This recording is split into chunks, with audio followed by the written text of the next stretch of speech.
Hello everyone, I'm Mark Tewksbury, your host for this program. Our goal is to reveal the methods and materials that turn out the products we see around us every day. If you think you know something about these items, you might be in for a surprise. There's a whole world waiting for us to discover here on How It's Made.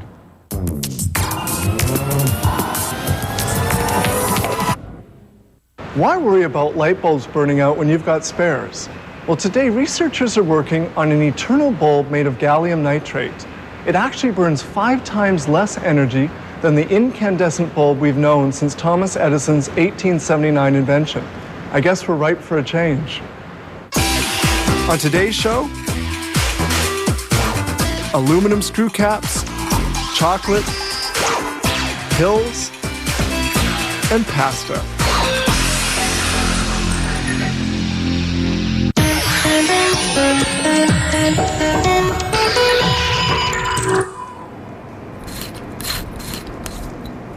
Okay, so it's not as sophisticated as uncorking a fine bottle of wine, but aluminum screw caps are airtight seals for bottles and jars, and they're recyclable. There are hundreds of everyday objects that are capped. This plant makes 250 million metal screw caps yearly in 12 different sizes. The caps are made from these 1 square meter sheets of aluminum weighing 450 grams. Some 3,500 thin aluminum sheets pass through this feeder. They begin by coloring the aluminum sheet with a colored varnish, a lacquer, and an ink. Then 12 minutes of drying is needed. The sheets that have been colored set off on a conveyor for drying. Then designs are produced. The coloring is applied by this varnisher. The aluminum sheets pass through the varnisher one at a time.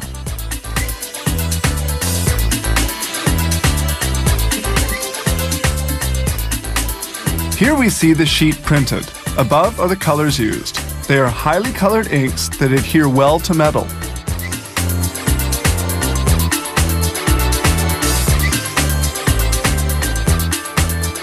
Suction cups grab the sheets and send them toward the transport system of the punch press. This press will give the caps the required shape. But the caps have to be machined in successive steps by molds such as this one. The punches first cut the caps.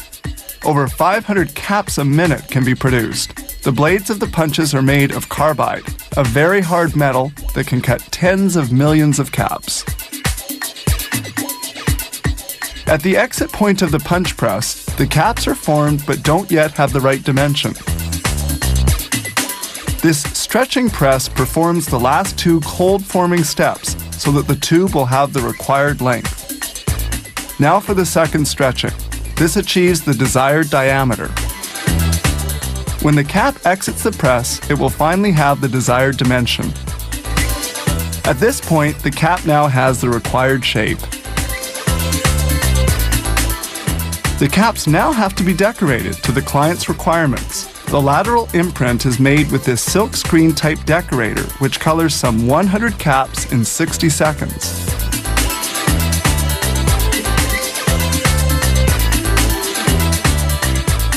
The decorator uses an ink specially formulated to adhere to metal.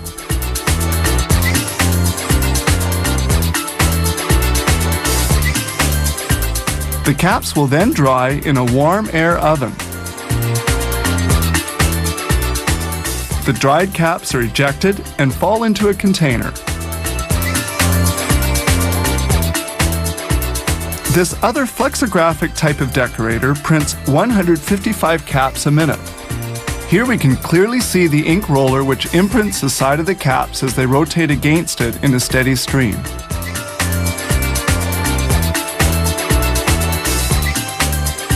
All that's required now is to form the cap and make the cut. The profiling and jointing machine makes the cuts and reliefs on 200 caps per minute. Machining the cap takes but a fraction of a second.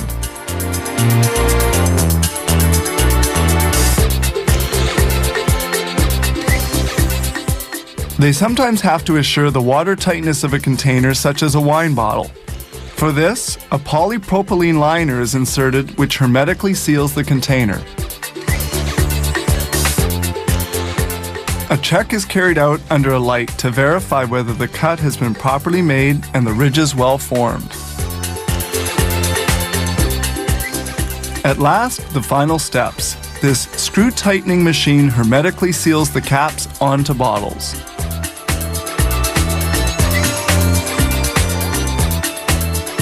The 250 million screw caps made here each year call for the machining of 1,000 metric tons of aluminum.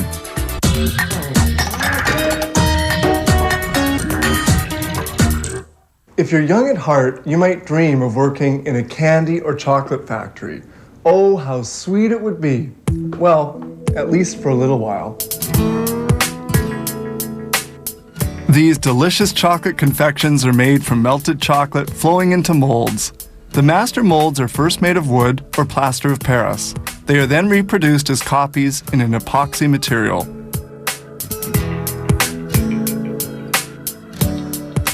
To allow them to become flexible and give them the desired shape, the sheets of epoxy are first heated to 177 degrees centigrade. The epoxy sheet is then placed onto the original molds.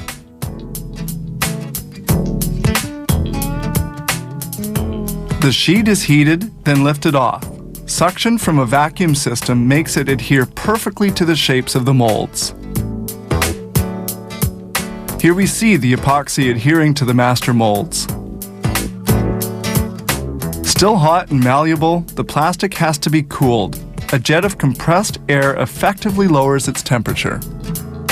The mold undergoes a visual inspection to make certain of its quality.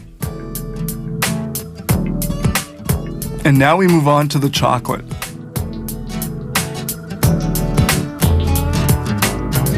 This melting unit, whose shell is fed by boiling water, is like a double boiler and melts 1,500 kilos of chocolate in 12 hours at 40 degrees centigrade. The ready-to-be-filled plastic molds are placed onto a conveyor. Filling is done automatically. Liquid chocolate runs directly into the molds. This particular machine produces 400 hearts a minute. The hearts are filled with a concoction of chocolate, cream, and coffee, which has been brewed for several minutes. It takes 20 minutes for the chocolate to set as the molds move along on this 9-level conveyor. Well hardened, the hearts arrive at the unmolding point. The molds are turned over and a rod lightly taps them on the bottom to allow the chocolates to fall out without being broken. Here the chocolates fall out onto a sheet. As soon as they've been emptied, the molds return to the starting point on the line to be newly filled.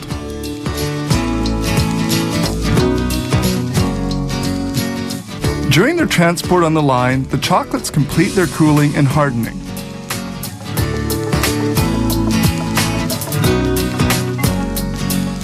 Now they're going to be prepared for packaging. Packaging depends on customers' preferences. The chocolates can be sold in bulk or placed into boxes. Here, 185 hearts are put into each box. Like the pure chocolate, white chocolate comes in as slabs before melting. Milk chocolate is often delivered in the form of 3-centimeter pastilles. Some chocolates are hollow. They have to be molded in 2 halves. These chocolate bears need special decoration applied by hand before the pouring of liquid chocolate. This decoration is made of white chocolate to which a colorant is added. In just 1 hour, they will make 1,200 bears. They're made by joining 2 hollow chocolate halves.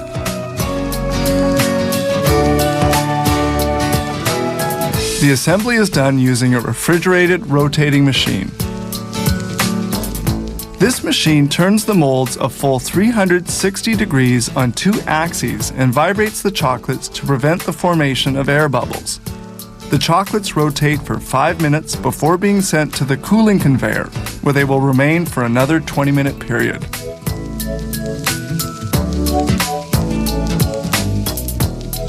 And now they're ready.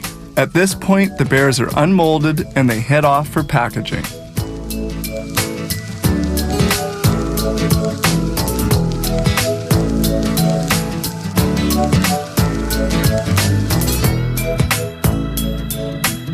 Each year, this company processes 500 tons of pure chocolate. Many thousands of products are made here using 400 different molds in a variety of sizes.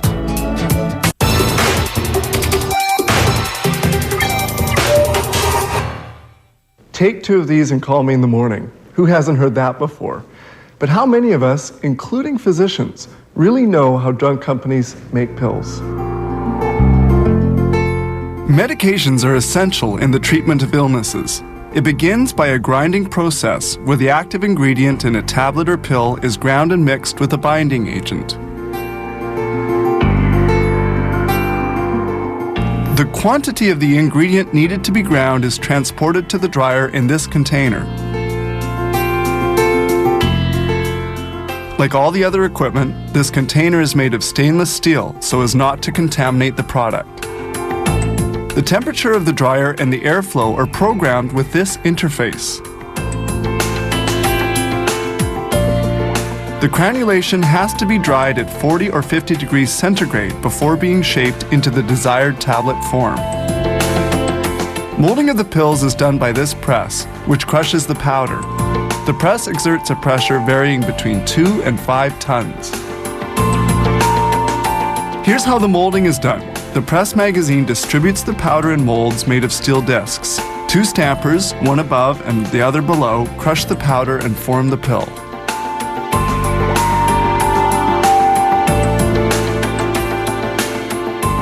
Here the press operates at full capacity. It can produce 5,000 pills per minute. Quality testing is carried out on 5 pills every 15 minutes. Their hardness is verified with this apparatus in which jaws crush it with a force varying between 2 and 20 kilopascals. The pills must now be coated so that they won't crumble. A coating solution made of water and coloring pigments is used. This is the coating unit. It can hold 160 kilos of pills. 3 plastic tubes positioned at strategic points will spray the solution onto the pills in motion.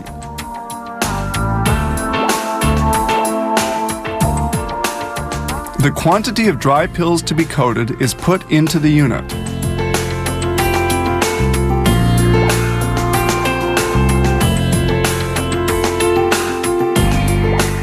Then the door of the coating unit is carefully closed. A drum turns inside the unit, tumbling the pills. Then nozzles spray the solution in the form of a mist, which quickly dries, preventing the pills from sticking to one another. This spraying operation lasts 40 minutes. Here we can compare pills. On the left are those made only of powder, while on the right are the spray-coated ones. The finished pills move down a chute to enter a counter prior to filling bottles. They are lined up in grooves to make filling easier.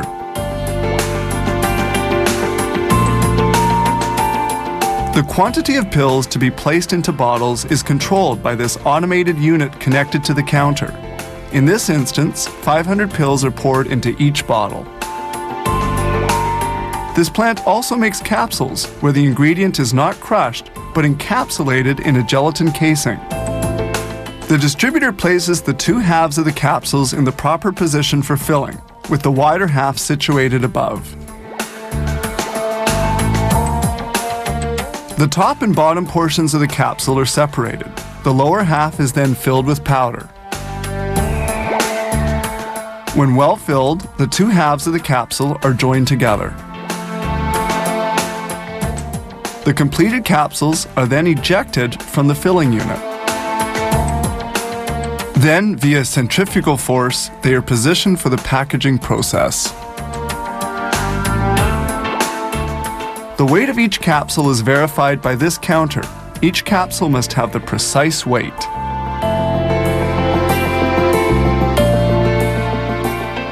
And the final step is packaging. A sheet of transparent PVC is heat embossed, forming an impression to receive capsules. Then a pre-glued aluminum foil sheet is adhered to the backside, sealing everything in.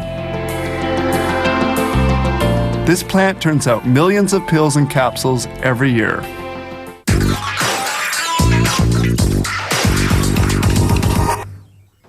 This is what Italian traveler Marco Polo brought back from China some 700 years ago. Since then, pasta has spread all shapes and sizes, and so have we pasta lovers. But that's another story.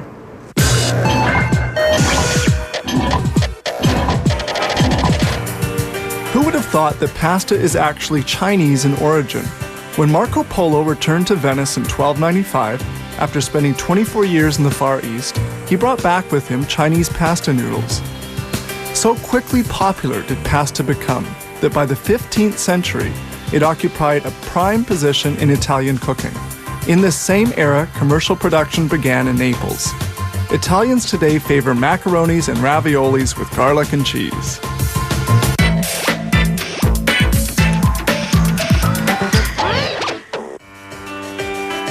Pastas are generally made from semolina and water.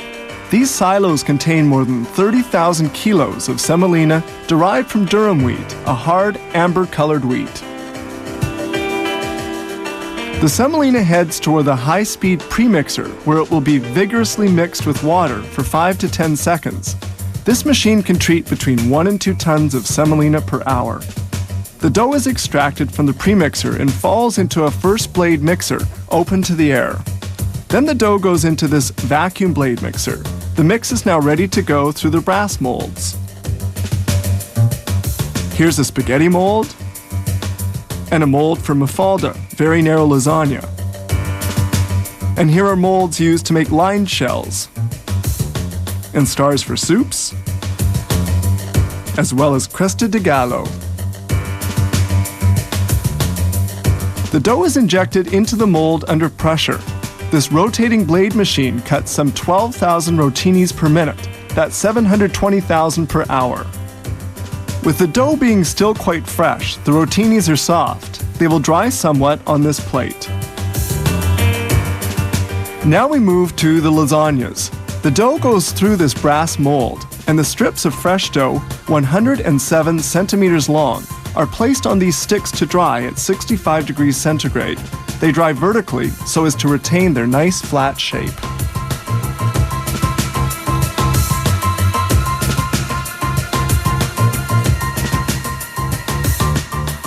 After drying for 15 hours, the strips are then cut in 4, thus making 4 strips measuring 25 centimeters each.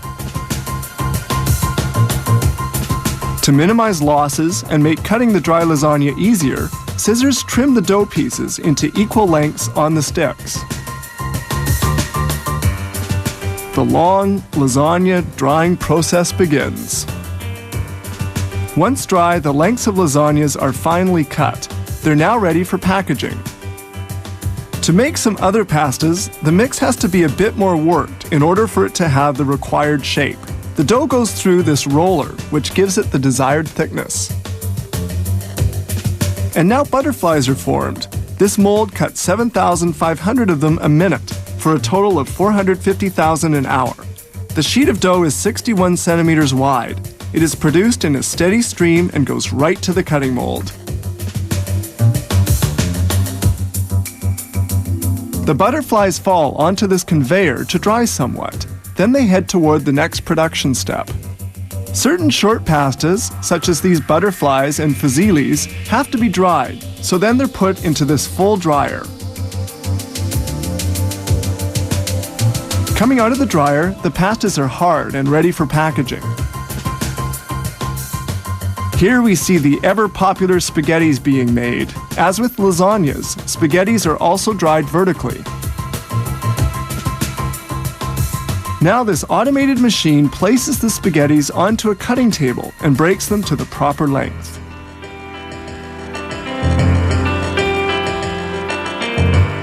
The spaghettis are now ready for packaging. Exact quantities to be bagged are determined by computer. Then the spaghettis go gently down this chute.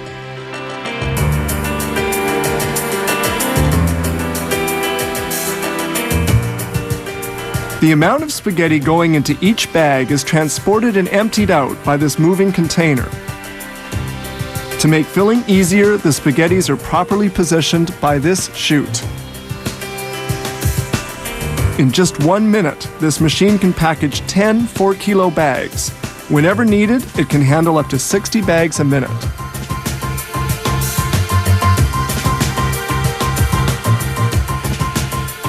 Pastas are a favorite meal the world over. This plant makes over 100 different products, and every day uses between 60 and 360 tons, or the contents of from 2 to 12 truckloads of semolina made from hard wheat.